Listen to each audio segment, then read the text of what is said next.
Hello, hello everyone. Good morning, good afternoon, good evening. Welcome back. We're going to be finishing up chapter 5 in Mary's message to the world. And chapter 5 is a message for every family. So sit back and relax and listen to these beautiful messages of love, of faith, of a relationship with God, and of so much more from Mother Mary. So we're talking about abuse. That's where we left off. Now, a word of caution. I see the abuse of people, especially in the home. Abuse is not in God's favor. He would not have one of you live one day with abuse. If you find yourself with an abusive partner, leave. Wow, I found that. Wow. Okay. I was raised Catholic where there is no divorce. So this is a little bit, I'm not done reading it, so I'm going to stop right there. Do not come near this abusive person until he or she is truly healed of their abusive nature. Abuse is one of the elements in the world today which is destructive and will destroy the family unit. The family cannot be united in abuse, only in love. Through prayer, ask God to heal the abuser and the abused. This cycle of abuse must stop, and it can only stop in the family, which becomes united in God's love. A united family. Allow me to give an example of a united family. It is one which the parents view each other with respect, with love, and with their commitment firm in their minds. As each child is born into this model family, he or she is received in love and is seen as an individual. The child has been placed in this family to honor and love. Teach the child the ways of your people and forms of conduct, which will allow it to live life in love and peace. When a dispute arises, do not allow anger to escalate into violence or abusive words. After the emotions have quieted, the problem can be viewed. Always keep the good of the whole family unit in mind. Both partners should have their say, be heard and acknowledged for their opinion. Prayer and meditation will bring the uniting of the family. God will set into your minds how to solve every problem.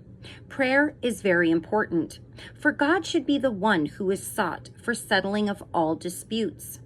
The family which brings into its midst the creative spirit of the universe is bringing into the family all good and all love.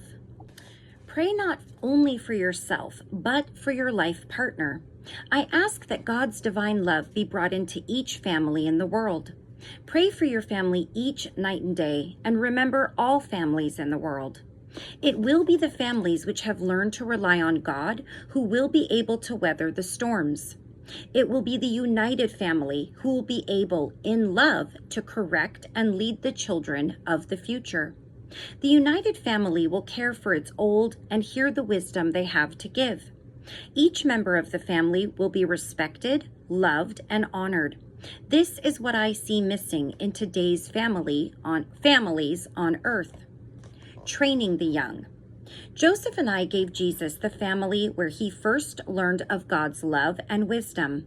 Our home was not one of luxury or misery. We had plenty of food and a nice, comfortable place to raise our children. We sang to them and taught them the ways of our culture and our religion.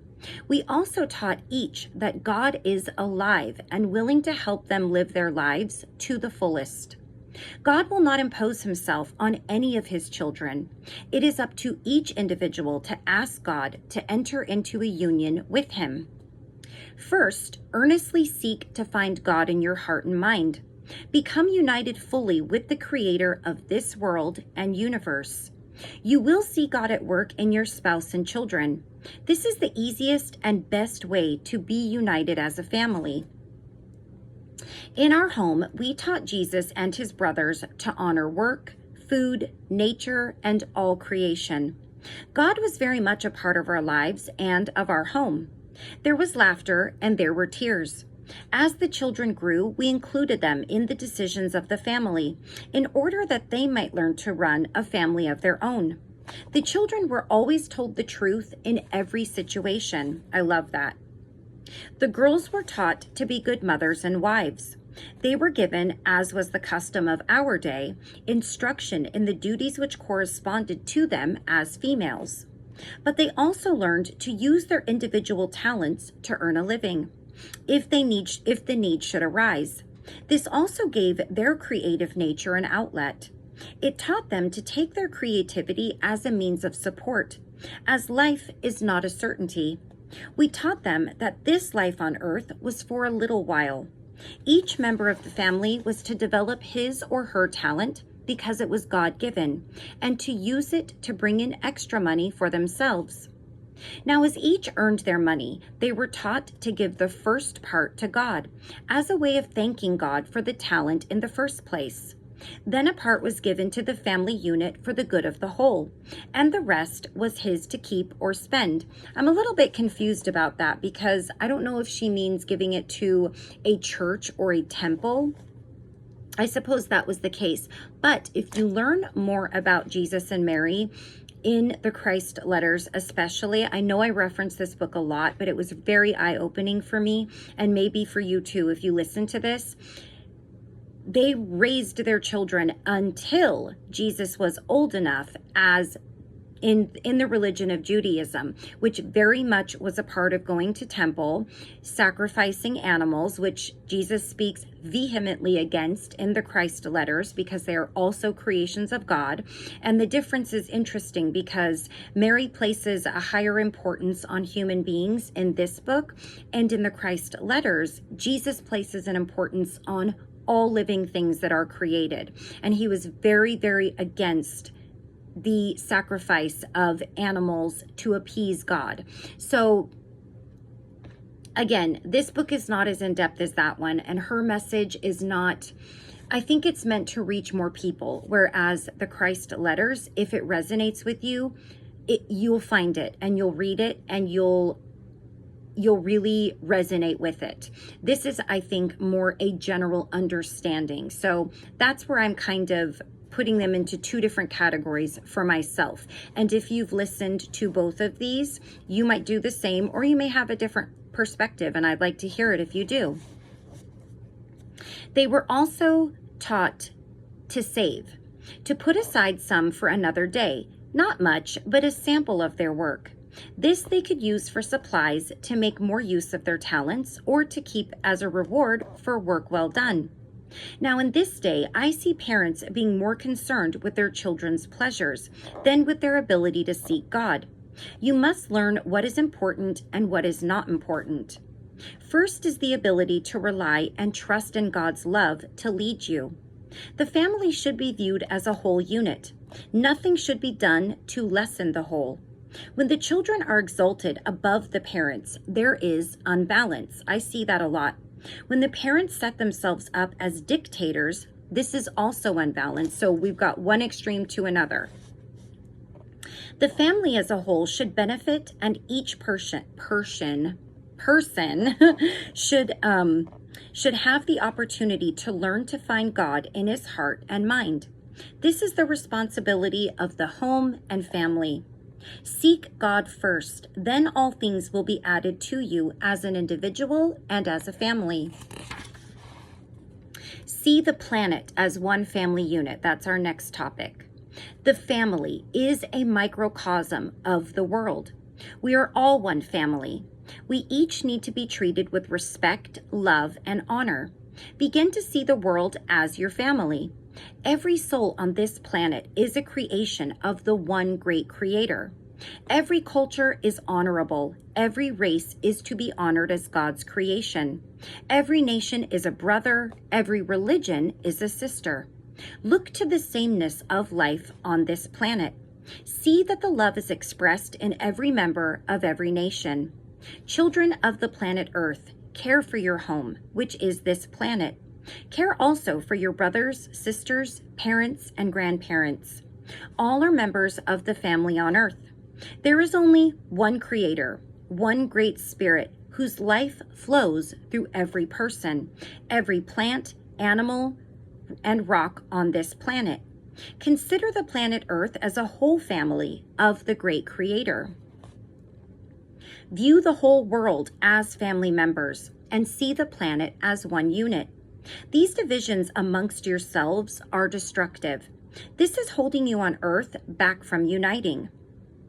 Yeah. Become members of the planet Earth and not different nations. In order to become universal, it will be necessary for you to break these old habits of division and derision. The whole planet Earth is one family unit, and all people should be considered as one unit. These ways of dividing are hindering your progress in the universal world.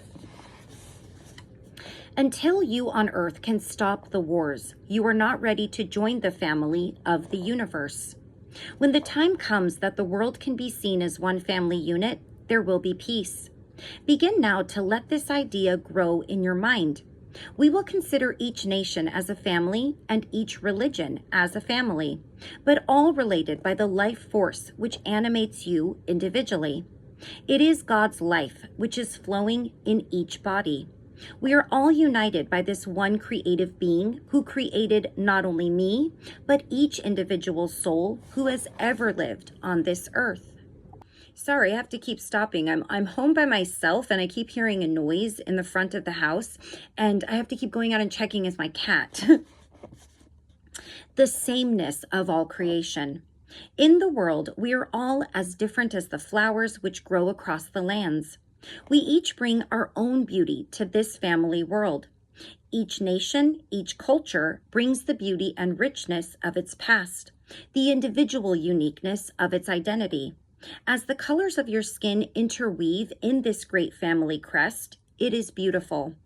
Put aside your anger and allow each culture and each nation to teach each other. Allow each religion to teach the other and take into consideration that we are all giving our gratitude to the one creator of the universe. It matters not what you call our creator. It matters not how you worship our creator. All that matters and is important is that each person be thankful for the life which flows through him, that each respects the life force which animates us all. Look at the individual nations and religions. See the differences? Now begin to note the sameness. We were not created by different creators. This world was not created by different beings, but by one great spirit, who is at this moment flowing through the rocks, trees, and through each of you as you breathe. Look not to the differences, but allow me to point out the sameness of each person. Each individual, male or female, is constructed in the same manner. Every person in this world is made of skin, bone, cells, tissue, blood, of the same components. Take a sample of each race of man. In the cell and in the tissue of each organ, the heart, kidneys, liver, lungs, bone, muscle, brain, blood, etc.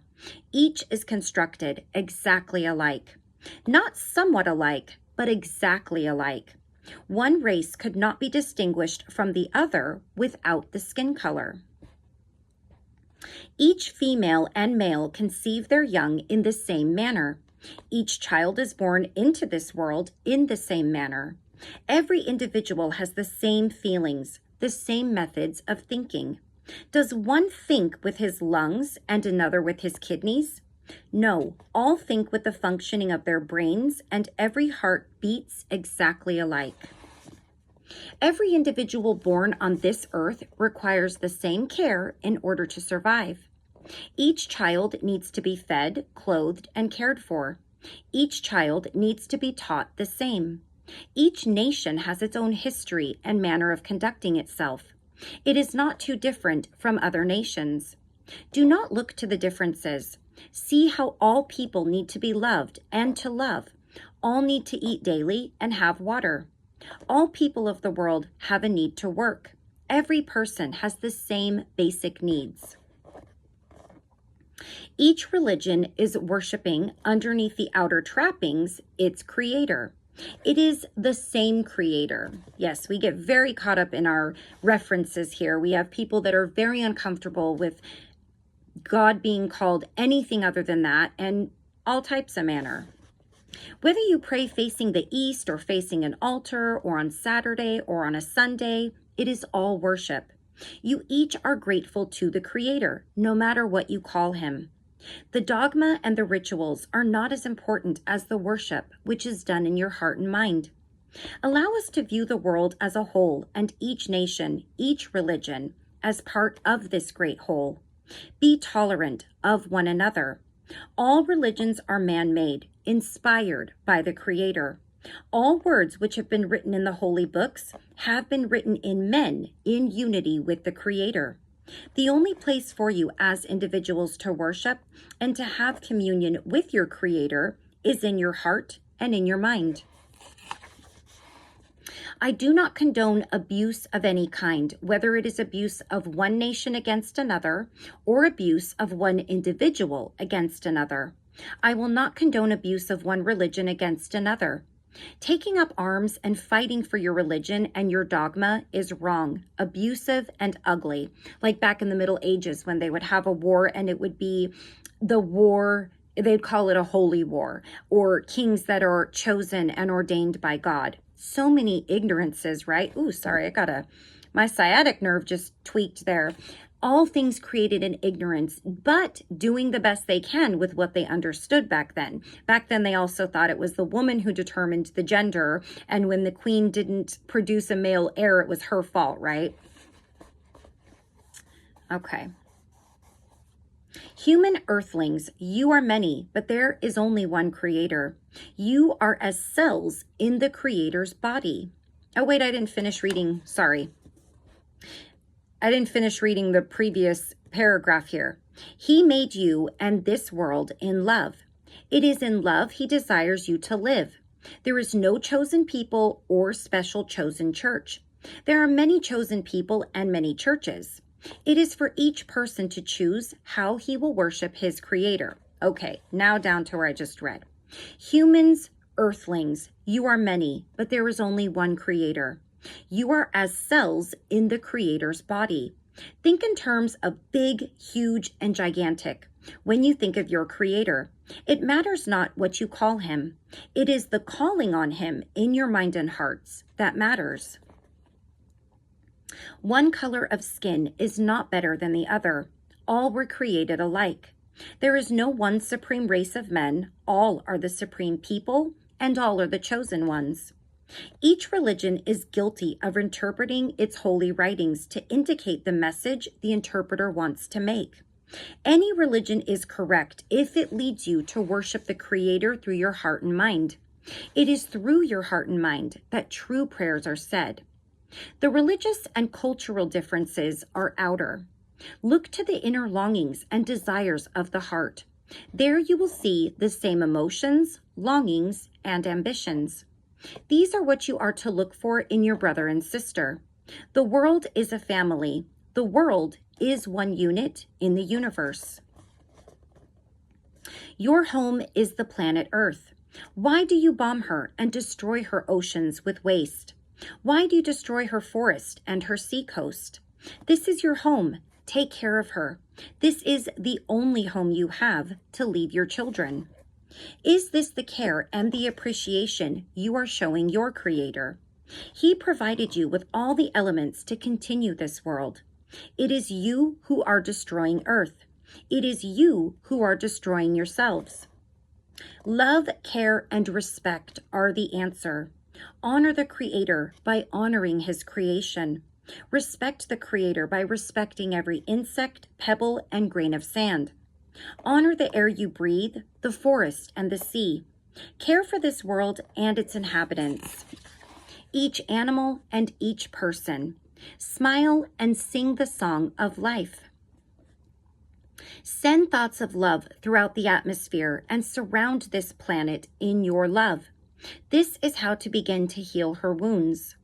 Only through love will the coming earth changes be met. With honor and respect, the coming changes, which will be huge and gigantic in scope, will be faced. Know that there is a better way to raise your young and to view your world. It will be a new family of earthlings, a new land, a new city, and a new day. Begin now in your mind and in your heart. This very minute, make a commitment to honor. Respect each nation, each religion, and put aside your warring thoughts. Send out love, honor, and respect to every individual on earth. Talk to the planet. Tell every tree you are grateful for its shade and beauty. Right? Yeah. Honor your home in the same way. Talk to the chair you sit in. Thank it for allowing you a place to sit. Be grateful for your bed, for the comfort and rest it gives you. Tell your mate of your love, honor, and respect for him or her. Tell your home of the gratitude and the comfort which you receive in her walls. It is not after the earth changes that you are to begin, but now, this moment, this very instant. A lot of people think I'm weird because I don't kill bugs, even poisonous bugs. And I wasn't always like that, trust me. Certain insects were cute and I would let them alone, and then other ones had to die. And I feel really bad for that because up until about 4 years ago, I didn't think that way. And I do feel differently. And I have to understand that not everybody understands what I believe or believes what I believe or knows what I have learned. And I just have to let it go. And then not tell that person there's a bug somewhere and just take care of it myself, right? That's where the trouble begins with me, because as much as I know their creation, their consciousness, they grow, they're a part of us. Not all are so easy to approach, but I will do it. Okay. It is now time to begin to truly worship God, your creator. Now is the time to set up the lines of communication to your maker. Now, before the turmoil. Now, before you desperately need his counsel. Begin now to rely upon and love your creator. Feel him stirring in your heart. Now, my dear family, learn these lessons well. Follow these teachings I give you. Excuse me. Put them in your minds and hearts. Practice what you learn daily. Most important, set up the lines of communication to God. He is waiting for your invitation to enter and be a part of your life. His love will smooth the rough places, the anger, and the hurts. Allow his love to flow through your heart, mind, and home. Bring God into every part of your life, your marriage, job, obligations, and your every purchase. This is how to live totally in God's presence. And I might add, more joyfully. When you do things thinking of your family as a whole and thinking of doing things for people that you love and doing things with God in mind, it really makes these things easier to do. Whether it's washing the dishes and you don't feel like it, or going to work when you don't feel like it, or reading one more story to your child when maybe you're tired and you don't feel like it, approaching things with love and making the best of them and approaching them in a way that you're doing it because you're a unit, you're doing it because you love, that always makes things more joyful and things get done with more ease. That's what I've noticed when I practice that. All right, that's the end of chapter 5. And in chapter 6, we're going to start reading the chapter titled After the Book, Mary's Message to the World. And I'll give you an idea of some of the topics if we've got any. I think, yeah, the universe is expanding. Let's see what else.